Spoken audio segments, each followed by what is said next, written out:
روحانی سماج تخلیق کا اصل مقصود انسان ہے۔ تخلیقی عمل کے دوران جو چیزیں وجود میں آئیں وہ سب صرف اس لیے تھی کہ انسان اپنے سفر معرفت کو کامیابی کے ساتھ طے کر سکے۔ اس پورے عمل یعنی پروسیس کے ذریعے جو آخری چیز مطلوب ہے وہ یہ کہ ایک اعلیٰ درجے کا روحانی سماج اسپریچول سوسائٹی بنے جو اس معیاری دنیا میں بسائے جانے کے قابل ہو جس کو جنت یعنی پیراڈائز کہا گیا ہے۔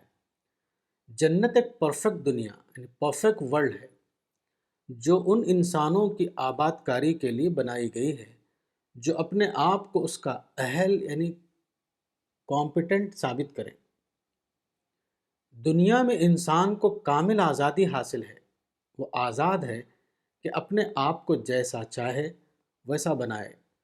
اس لیے موجودہ دنیا میں اعلیٰ معیار کا روحانی سماج نہیں بن سکتا۔ یہاں صرف اعلیٰ معیار کے روحانی افراد بن سکتے ہیں۔ تخلیقی منصوبے کے مطابق جو بات ہونے والی ہے وہ یہ کہ پوری انسانی تاریخ کے خاتمے پر اعلیٰ درجے کے روحانی افراد کو منتخب کر کے انہیں ابدی جنت میں بسنے کا موقع دیا جائے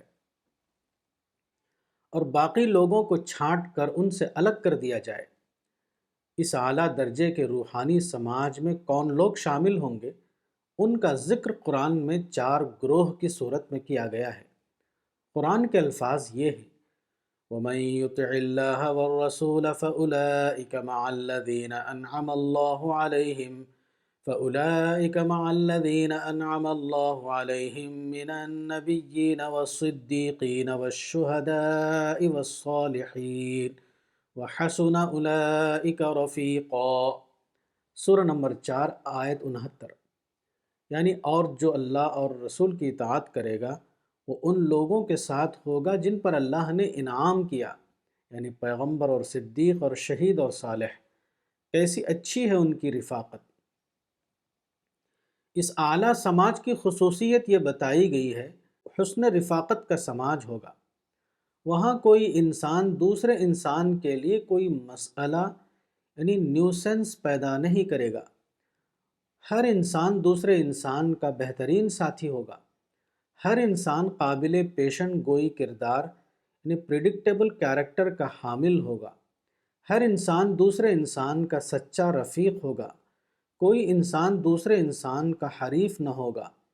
ہر انسان اعلیٰ اخلاقی اقدار یعنی ہائی مورل ویلیوز کا حامل ہوگا۔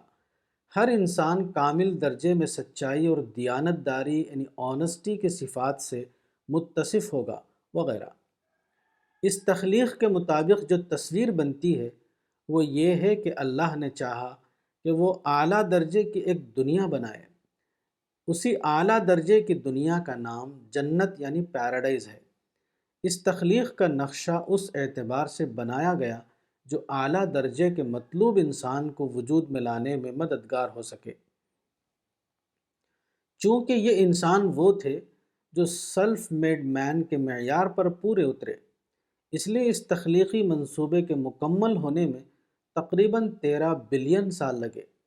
اس تخلیقی مدت کو اس طرح بنایا گیا کہ انسان اپنی عقل یعنی ریزن کو استعمال کر کے ان کو اپنی تعمیر شخصیت کے لیے استعمال کر سکے۔